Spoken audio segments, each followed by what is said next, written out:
Today, I am pleased to announce that we have Citizen X on our show.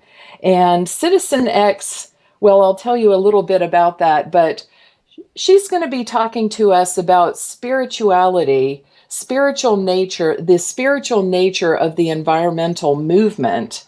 And she's coming on uh, as Citizen X for a reason, and I'll also explain that too. So, um, although our Western culture is in the midst of a spiritual awakening, a connection to the divine, a connection to the earth, a connection within ourselves and to each other, we still live in a predominant culture that critiques open thought.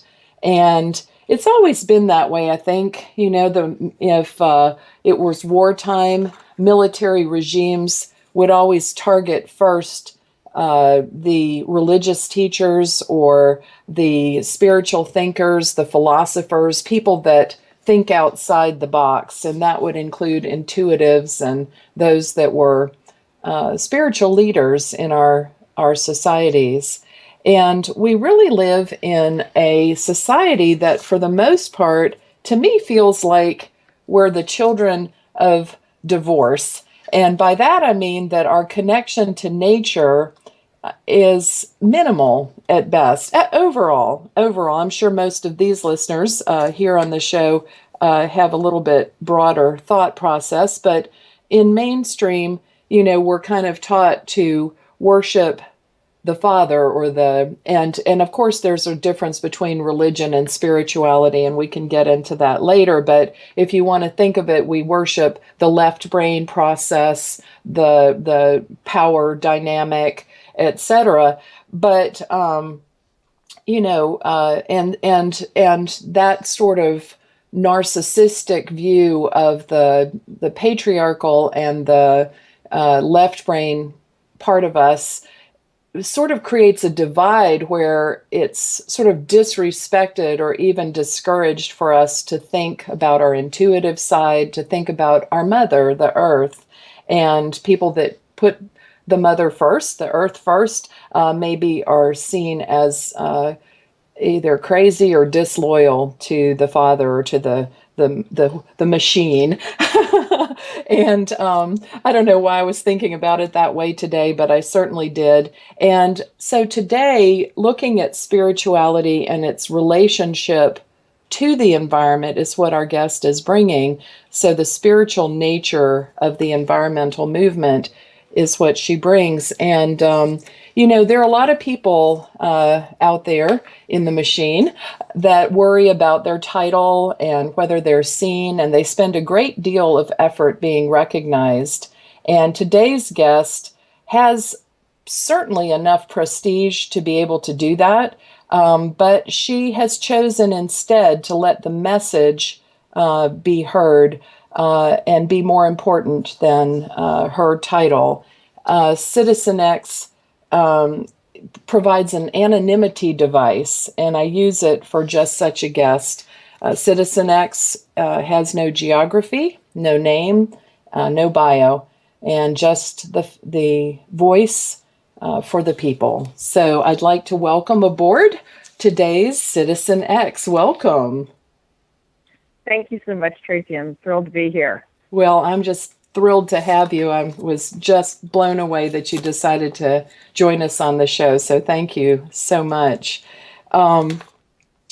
So I guess I want to ask, just in general, how you started making this connection between spirituality and the environment. I know you're very active in the environmental movement, so maybe start there. How did you come to the environmental movement? I think I've always had a love and appreciation of nature. Just as long as I can remember back, I loved your introduction and your comments about, Mother Earth and how there's a disconnect that's really happening, I think, for a lot of young people and old people alike, at all ages, that we aren't really as engaged with nature as we should be. But I certainly have always made that a priority and something that really, brings me peace. And the spirituality is has always been front and center in my adult life. And so, to me, there's a oneness there that is just hard to pull apart. When you And talk so, about spirituality, what does that mean to you? When you say that, what are the notes that comprise that tune there? I think I was looking, as many people are, for answers and for deeper meaning to the things that I did and why I did them, and a connection to things and to people and to life that needed to be explored. And through reading and meditation and other work, I sort of cultivated that on my own, honestly, for a lot of years. Reading Yes. all sorts of different works along the way, trying to broaden my my understanding of these different topics, and found it to be a real comfort, and found that I kind of had a gift for that connection. It came Yeah. easily to me. For those of our listeners that practice earth-based religions, some of the pagan religions, etc., that link is much more of a natural connection than for some of the listeners that are more mainstream. They understand the connection between our essence and the environment. So, so you became active in the environmental movement. How did that start? Well, I think because of that interest, I lived in a part of the country that was avid in recycling and had a little more of an environmental interest, and so I became a big recycler, and over time, I think that sort of morphed into an appreciation of being being cautious in how we use our resources, and the idea that we take valuable resources, time, labor, and our energy and ideas, and use up a material, and then we dig a hole and throw those materials away when we're done with them and cover them up with dirt. Never made a lot of sense to me. So Yeah, I yeah. came across a book called Cradle to Cradle, Cradle to Remaking How to cradle. Mm-hmm. Cradle to Cradle by Bill McDonough. And that talks about, instead of the cradle to grave mentality, that you actually embrace a cradle to cradle mentality, which is really replicating the systems of nature in design. When you design a product, that you design it, that it has a useful beginning and a useful end, so that it either goes back into a new generation of product, or it goes back into nature in some way. So that concept really grabbed me, and that was the real catalyst for getting me involved in the environmental movement. When I hear that title, Cradle to Cradle, I think about, and versus Cradle to Grave, is that it sort of would be living in a way that prepares the world for the next generation, the next set of cradles, too, Yeah, rather than it's all about me and I live and I die and that's all there is kind of thing. exactly, exactly. It's a pretty powerful concept. Mm-hmm, definitely. So what kind of got you particularly excited Involved. about the cause? Yeah, yeah. Yeah. What called to you? Well, so after reading the book Cradle to Cradle, I was lucky to come across a design competition that was a cradle to cradle green housing competition for a low income house. Oh, And like I got designing involved it with in that. what aspect? As like from an architectural It was, standpoint, yes, or yes? yes, it Oh, was a challenge to architects, students, and professionals across the world. wow. And it was a highly successful competition. And I was a volunteer on that, and then eventually went on to become the executive director of the nonprofit that actually built one of the houses from the competition. Oh, how So that got cool. me into green building. Yeah. Green building. Yes, yes, yes. Uh, So from there, I really started to get more involved with the U.S. Green Building Council and some other things, and really started to do my homework on what this really meant. And I really started to look at that concept of people, the planet, and profit as the new threshold for making a good decision. Instead of just looking at, the bottom line and how much money things are making, we really need to look at all the aspects. oh, that's And very good. People, the planet, Planet and and profit. profit. Yeah, looking Hmm. at people and how it affects them and the planet and how it's affected, and the profit, of course, is important margin. That's what keeps projects moving forward sustainably. Yeah, yeah, and this is again kind of a very powerful concept to think that maybe we could all look at how we make our decisions about how we move forward in our communities and in products and the way we live our lives by looking at the effect in all three of those areas.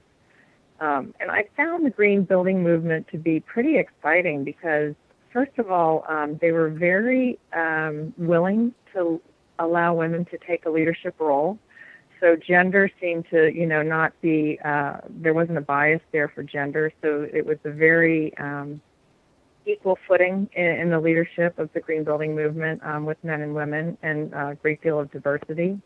And then also I would say that people came from all walks of life, all different disciplines, and the common goal of wanting to literally save the planet really helps people put down those silos. So there's something just so really overwhelming to see people put down all their differences and work together for a common goal. And I think when I became involved with that movement, that's when I could really see that this was something much more than just a passing environmental movement. This was really, a change that was going to be more of a paradigm shift in how we live and Yeah, work. more not just the quality of people being allowed to take different positions, but the connection, not only Mm-hmm. between the people, the planet, and profit, but also the people within the system, that sense of community then. Yeah, yeah. So it's really, it's been pretty amazing stuff. Wow. And this is worldwide or more in the West or US I or? would say North America is probably the strongest area for this at this particular point. There are areas in Europe have been good at this for a long time, so I don't mean to say that we're ahead in everything. We aren't. But this particular movement that sort of percolated up really was in the United States and North America, and it Mhm. is now global. I mean, it's in India, it's in China, it's in Brazil. I mean, um, really everybody across the world is starting to have a whole different kind of a conversation. Well, it's lovely that it's happening because it gives hope, for people that are so overwhelmed by the concept that we're destroying the planet and what are we going to do and we're all going to die, kind of thing. It really does give a sense of possibility and a new um, way of viewing that. Absolutely. Yeah, and I think that point is well taken because it's the fact that there's a positive vision. I think that's what allows people to sort of connect to it because we all want to move towards something better. And, there are a lot of really difficult realities that we have to deal with, and it's important to be aware of those. But I always think that we're so much more powerful when we're all shooting for a common good and a common vision that's a more hopeful vision because that's where we want to go. You got to keep Yeah. your eye on the prize.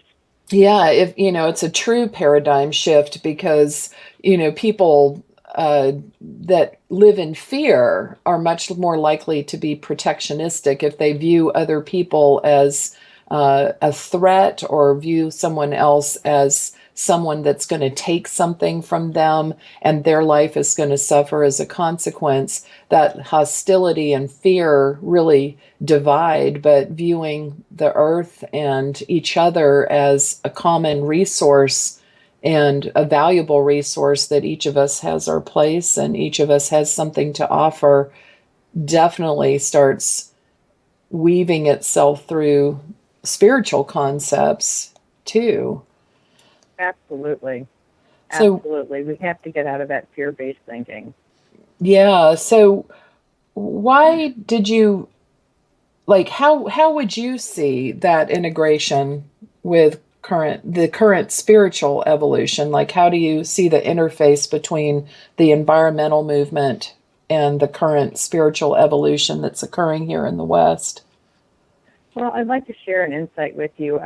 Several years ago, there was a terrible drought in Atlanta, and there was a little bit of a water war with Atlanta, and then some of those people downstream from Atlanta, and access to the water, and who was going to have the water, and if Atlanta dammed it up, and then other people didn't have it, but the people down below needed it. And so I think for me, just personally, that was such a telling concept, because whose water is it? How long is it your water?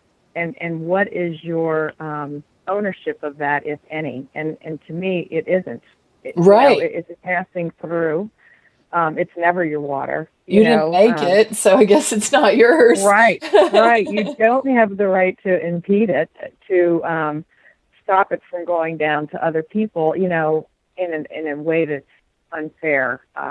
Certainly we all need what we need, but when there's a drought, everybody has to take the same stance on conservation, and everybody has to do the same level of effort to make sure that everybody downstream gets something that they need as well. Right. It wouldn't be fair if somebody upstream was doing something that eroded the land or created pollution or toxicity or blocked those things, because it would affect everybody down that stream.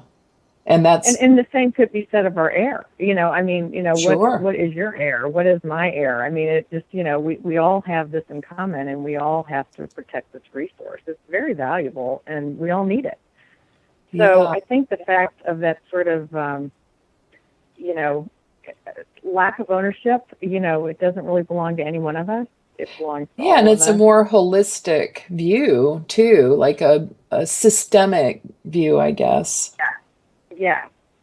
And I think for me personally, that really just drives home that, everything is a system, and everything we do in nature has a consequence. And that consequence ripples out like the butterfly effect, to a much farther footprint than you ever probably think about. And I think when you really start to integrate that oneness of, it's about all of us. The things that we do affect others, and it's not right to take more than you need, and it's not right to squander things and be wasteful. It's just not. So I think that whole oneness and the balance of all that, I think it's a much bigger, deeper question and a bigger, deeper lesson for us as we move forward in future generations.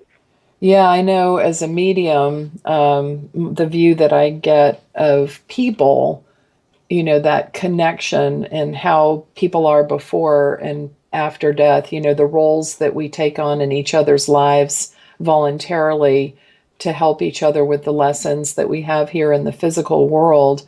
And then, those hats or masks are taken off when we're on the other side. Once our soul group has regathered, and that sense that we are all one, too. So right. Yeah. Do you feel that people are starting? I mean, I know people within the movement are, but do you think in a broader sense, people are starting to think more systemically, more about the fact that everything is interconnected? I do.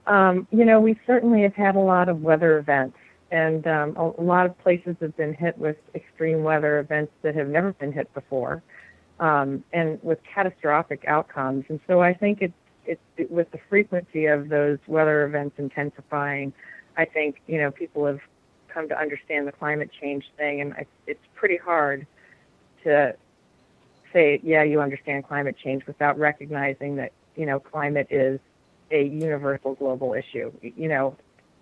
And I would think that this climate change is probably, I don't know about the entire history of the Earth, but I would guess that this is one of the, if not, it was probably the first climate change that has something to do with the choices that people make about the consumption of resources and that kind of thing, compared to maybe natural climate change that occurred in previous eras. Yeah, absolutely. I think at this point you would be naive to think that there is no man-made cause of the situation we're in now. It absolutely happens in nature. It absolutely always has, but not in the way that we're seeing it now, which is really, based on our use of fossil fuels. Yeah, yeah, we'd have to be pretty deep clear. in denial to realize that, Right. our carbon footprint or our behavior with, as you mentioned earlier, like disposal of waste or, the use of different resources doesn't affect anything, that we can just, it's sort of like magical thinking of a child, Yeah. Not that that isn't a good thing when it comes down to my type of thing, but maybe It not has so its good with the place. concrete reality of the environment, Yeah. Who do you think were some of the voices for this, or the catalysts for this change of thought? Well, I would say, and going back to the climate thing, I mean, when Al Gore came out with Inconvenient Truth, um, that I think really, really changed the tone of the conversation. And God bless him. He worked hard and he went out, and a lot of people didn't want to hear what he had to say, but he Yeah, it knew that it was had, important. yeah, it was difficult. It was such a aptly named work too, The It really Inconvenient was. Truth. Even if you never read it or saw it or, talked about it, just that title pretty much lets you know what the message is going to be. Right.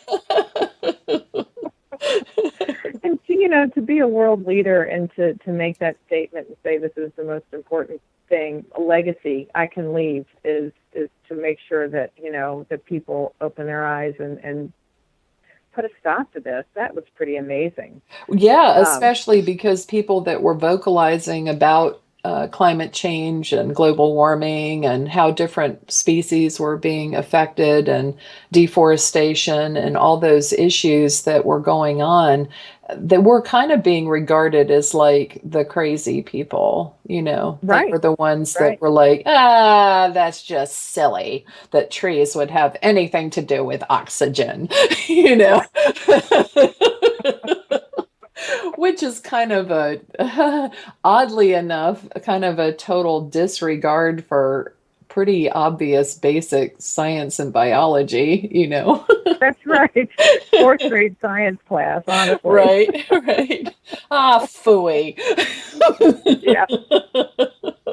But, not too long after him, we had uh, uh, Prince Charles wrote a book called Harmony. And, I think people would be surprised to see how deep his understanding is. And, he talks a lot about local agriculture and, organic crops and climate change and water and redevelopment. He's really quite a profound environmentalist, and I don't think he's ever really gotten his fair amount of respect for Oh, some I of the hadn't even really, heard that. That's Prince Charles of England on his book absolutely. Harmony. Yeah, I would like Hmm. to check that out. I studied at Virginia Tech. My Hmm. study was international development and with an emphasis on sustainable development. So Hmm. things like agroforestry and sustainable food systems and all that. And I didn't hear about Prince Charles's book, maybe because that happened after I left my school. So now I have to read some more.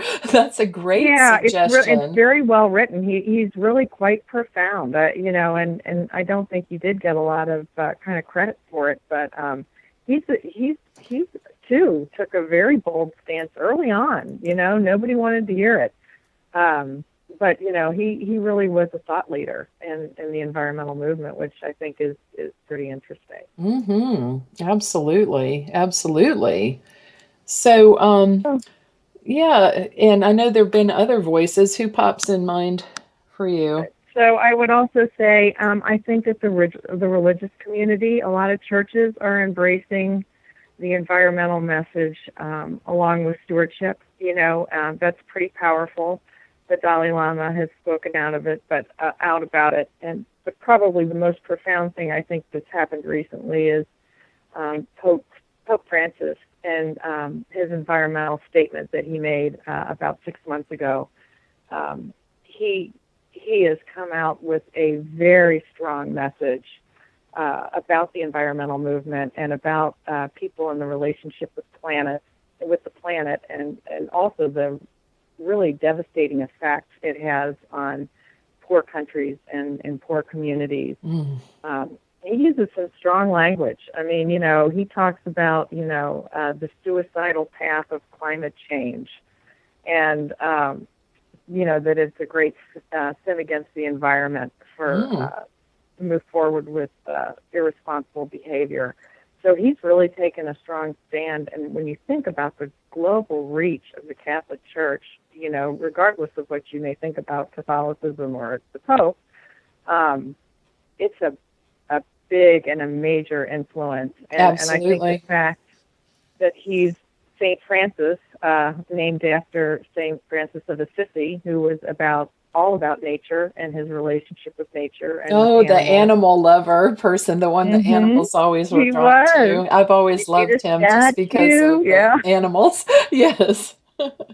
Yeah, he's got the statue. He's always got the bird in his hand. That's St. Francis. So, the Pope, he comes by it honestly, but I think that, to me, is just profound that he would take such a strong stand and really be so clear about the fact that, we need to act. And when you don't act, that's a sin in itself.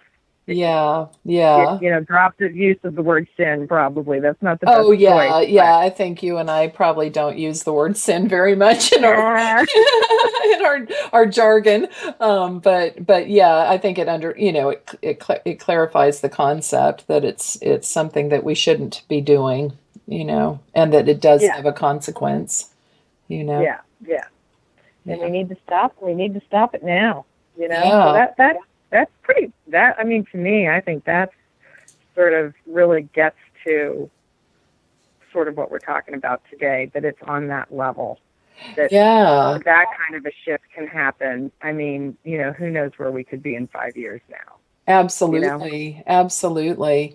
I'm going to interject something that's one of my favorite things. It's actually a Buddhist prayer, but it kind of ties in with the theme of what you're talking about. And then I think we'll be close to the bottom of the hour and we'll pick this up. But this is really important. It's as important as realizing that we're spiritual beings in a physical body, that we are, all connected, and that this web of life that's held together by the elementals and by the devas and the energies, that the angels that hold the four corners, it's sort of a fabric in time that we enter into, and any fabric can be rent. So this prayer goes like this, and it comes from a friend's son who passed away recently. May all beings in all worlds, whether high or low, visible or invisible, simple or complex, all beings, without exception, may each and every one of them find lasting peace. May none have enmity nor hatred toward one another. May none feel suffering, and may the causes of suffering be eliminated from their lives. May they instead have happiness and the causes of happiness, and may all beings be free from the painful cycles of birth and death. With this prayer, may the merit of what I say and its activities be worked towards the benefits of all that live and that all that will live or have lived shall benefit as well. To be back to Citizen X, again, we're talking about the spiritual nature of the environmental movement. Welcome back, Citizen X. Thank you, Tracy. I'm having fun. It's great to be here. Oh, I'm glad. So in the first half, we were talking about how you got engaged in the environmental movement and what it excited you about the cause, and how that integrated with spiritual evolution and who were the catalysts of thought in this arena. And we talked a little bit about Pope Francis. Can you kind of tie that together for us and help us maybe understand how either we could get involved or how we could take part or learn more about this process and become part of the change? Absolutely. And first of all, let me just comment. What a beautiful prayer that was that you left the bottom of the hour off with. That was really quite lovely and certainly gets to what we're talking today about everything being connected and everything, you know, being in balance with each other in sort of a systemic, holistic way. Thank you. That was, I thought, a real good choice on your part in terms of something to communicate. Oh, I appreciate that. I think one of the things that often I see happen when somebody starts to maybe feel the urge that they like to learn more or they want to know a little bit more about this, you know, you can become very overwhelmed because it's a very big, broad, overarching subject. You know, it starts with recycling, and the next thing you know, you're looking at your cleaning materials, and then you're looking at your food, and then you're looking at the clothes that you wear and the things that are, you know, treated the construction of your house. Yes. And then you have to worry about who made it and did they get paid enough and what you're eating. By the way, I just changed to a plant-based diet a few months ago. It's really positively affecting my health. And oh, good for you. I didn't do it for champion reasons or anything. I just did it because if I didn't do it, I probably would have keeled over, and that wouldn't have been a good thing. So I'm seeing steady improvement in my health staying on that diet too. Oh, good for and now you. I can like go, yeah, you know, I just totally don't eat animals, you know, which sounds much better. Well, you know, like we were saying earlier in the show, it's not always the supported lifestyle. So you have to work a little harder when you're going to be a vegetarian. Like I can you know? find plant-based food, but it's usually riddled with oil, and of course, oils and fats are one of our health nemesis too. So, but I'm getting there. yeah, and I think that's a great example. So I think that, you know, the way to really get started is to look around and see those things that resonate with you. Like I said, for me, I just thought the whole concept of landfills was just ridiculous. You know, for digging a hole and covering up all these valuable resources with dirt. Yes. Don't get it, you know? Mm-hmm. And, you know, it's easy to recycle. You mentioned that as one of the first ideas there. You know, it depends on your area, too, if they take recycling. You know, ours, we just changed to a single stream recycling, and it takes certain things and not other things. But there are a couple of other stations around town that take what this one doesn't. And it's really made me think, wouldn't it be awesome if fast food restaurants would recycle, or the post office, because they would be pretty easy. You know, we pretty much have plastic and paper, you know, at fast food, and pretty much anyone can figure out those bins.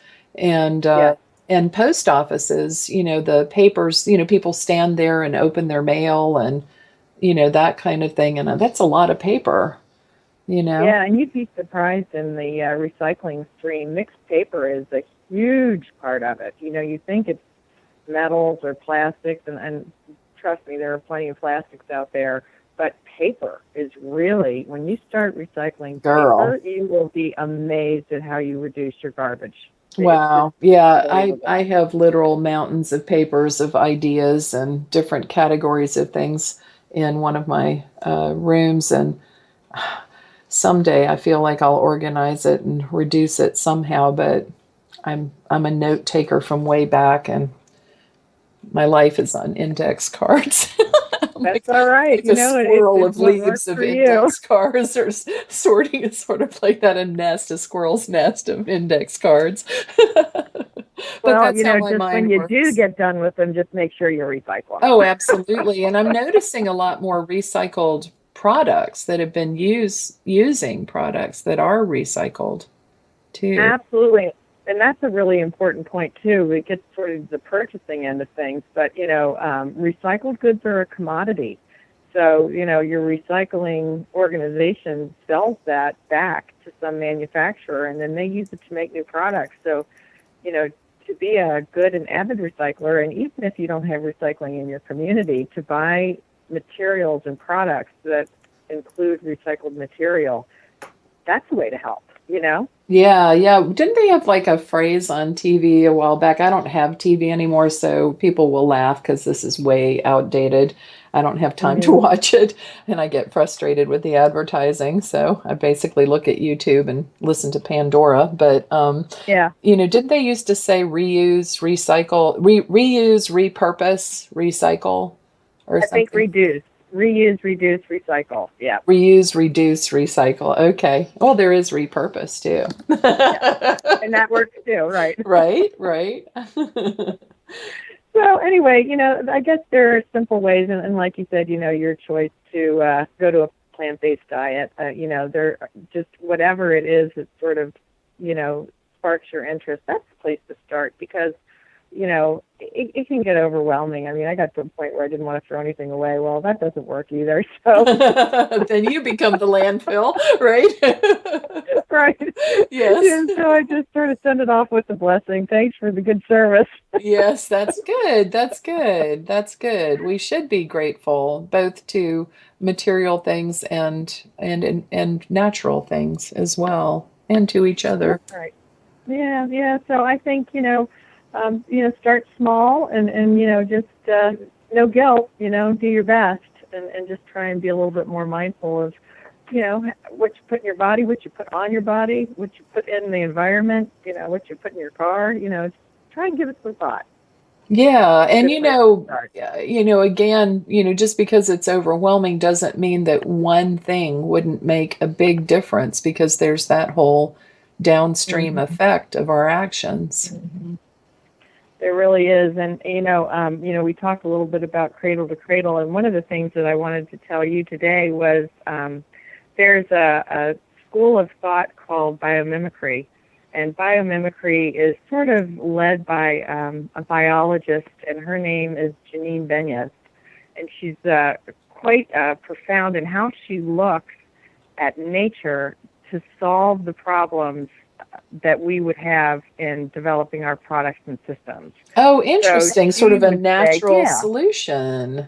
right, right. So she would say, if you're going to design, I'll just say a pencil for lack of something better, but, Okay. Oh, you're good going to example. design a new pencil.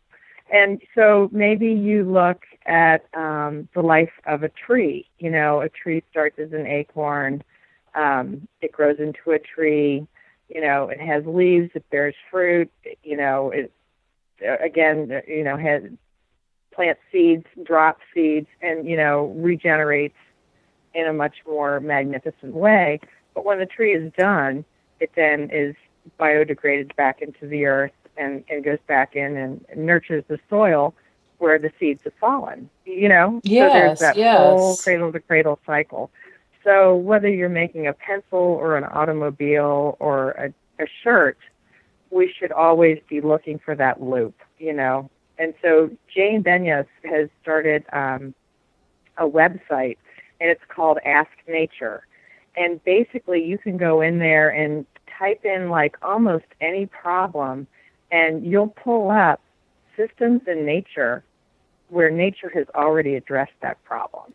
And has a Yes. solution. It's a really, really fascinating and fun website, but it has a very practical nature. I mean, biomimicry is used in problem solving. It's used in building design. It's used in product design. It's a rising concept in problem solving and design work, Oh, regardless of what that that's is. interesting too, because I'm thinking about things like the Fibonacci tones, and I'm thinking about those. Is that the circle, like that spiral that is in snails and galaxies and That would be the vortexes? same. Yeah, I'm not familiar with exactly that, but that's exactly the kind of thing they're talking about. Like, there's something in biomimicry. I remember this one because I thought it was so interesting. to gauge the health of a community. Mm-hmm. So if you're trying to gauge the health of a community, you might look at flamingos. So flamingos are pink because when they eat shrimp, it turns their system, some of the chemical compounds in the shrimp turn them a brighter shade of pink. Mm-hmm. So you can look at a flock of flamingos and just in an instant see how healthy the community is by the color of the birds. The more vibrant the color, the more healthy the Right. community. So it's sort of an outward sign that that community is thriving. But I just thought that was fascinating. I mean, who knew? Well, that's very interesting because if you look at the health profile, the statistics of health in in North America and US in particular, my God, you Mm-hmm. know, and so that does make you think about what you're putting in your body. We don't have control over whether someone dumps something toxic next to our home, but we do have control about what we put in our mouth. And Hippocrates used to say, let food be thy medicine and medicine be thy food. It's a Mm-hmm. very powerful way to affect yourself. Speaking of flamingos. Yeah. A So little bit of that's, a tangent there, but I just think it's so interesting.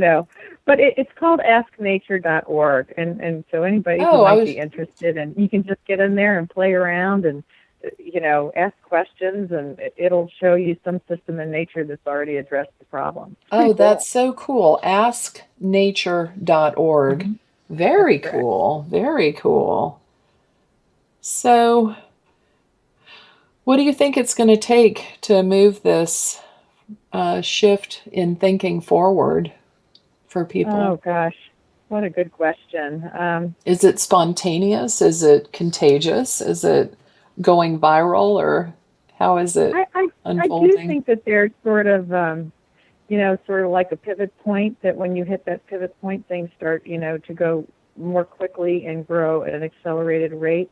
And I feel like we've passed that. I just a little. We aren't really Uh-huh. like, really soaring, but I think, the telltale signs like Pope Francis being so vocal, and I don't really mean to keep going back to No, religion no, and it's a politics, great reference, an excellent but reference. Yeah.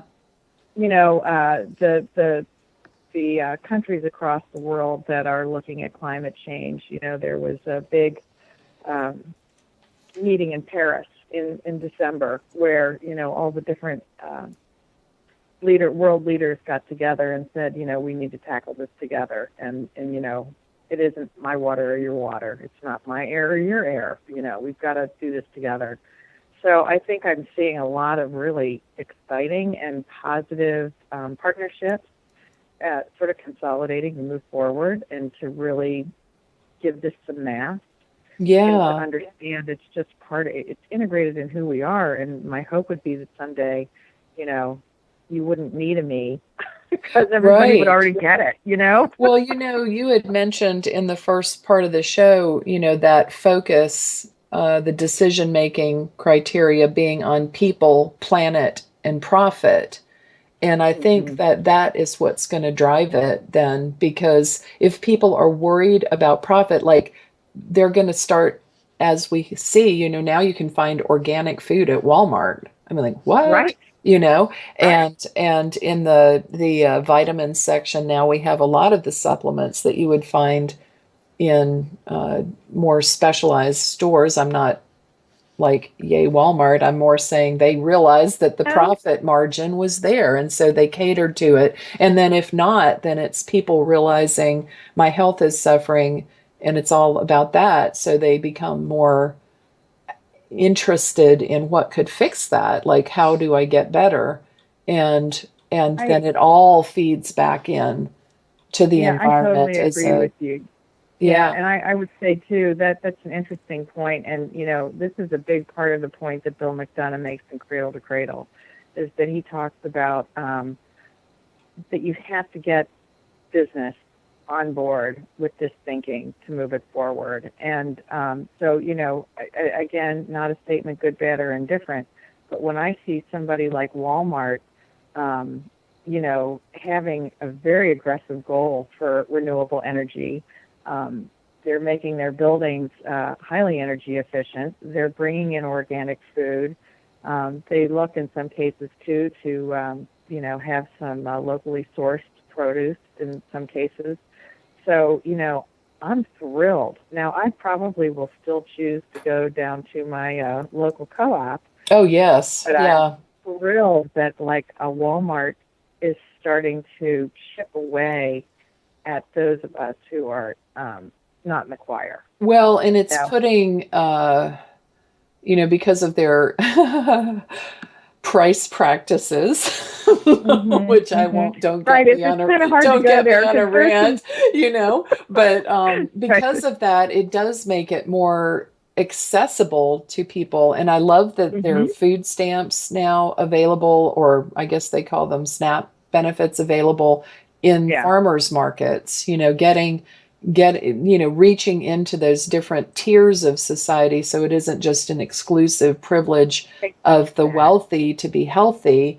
Yes, exactly. That's exactly right. It's not a privilege. It's really, we're entitled. We're entitled to clean air. We're entitled to safe food. I mean, we can do that. Well, our bodies would certainly appreciate them. Yeah. And we won't be around long if we don't. I wanted to toss in another, it's sort of tangential reference to what we're talking about in terms of hope of the future and positive change that's occurring.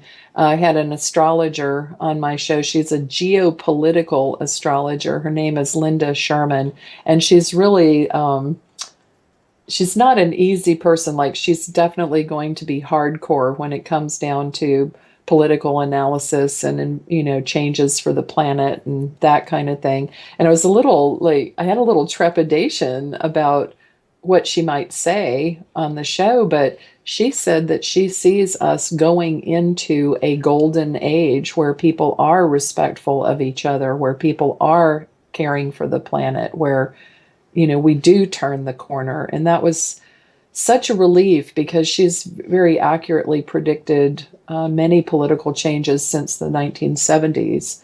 And she's really hardcore, very badass, And so it was such a lovely thing to have that affirmation for what I believe as a, intuitive and sensitive, and how I see the future for my clients, that that there are good things ahead for us. But of course, we each need to make that happen in our own lives. And we do have small spheres of influence. There are only a certain number of people that each of our lives touch, and we work on different scales too. Some people work one-on-one, and some with small groups, and some with massive change and influence at even a cultural or global level. Each of us has our voice and our impact. So absolutely. And I'm just I'm looking that we're finishing this on a message of hope.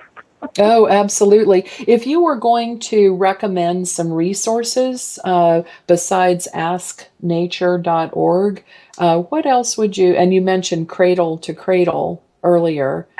Absolutely. Cradle to Cradle. I think every serious environmentalist I know was inspired by that book, and it's an important one. What else? And I'd also recommend Silent Spring. That's sort of like the very first book that was written back in the 1960s, and Rachel Carson was a biologist, and she wrote a beautiful, moving book about the interconnectedness of all of nature. And it too, I think everybody who feels passionate about the environment has read that book. Silent Spring. So, I would recommend that. And also a Sands County Almanac is Aldo Leopold. He was a fascinating man that did great things in the environment. And more recently, Hot, Flat, and Crowded by Thomas Friedman is pretty eye-opening. Hot, Flat, and Crowded. Well, Citizen X, it has been a pleasure to have you. Thank you for integrating the two fields of spirituality and environment and the environmental movement. It was a pleasure having you here. And Pleasure being here. Thanks. thank you, thank you. And I'm going to leave our guests and see you next week for a view of life from a medium's perspective. And remember, it's never inappropriate to be kind, and without integrity, you have nothing. See you next week.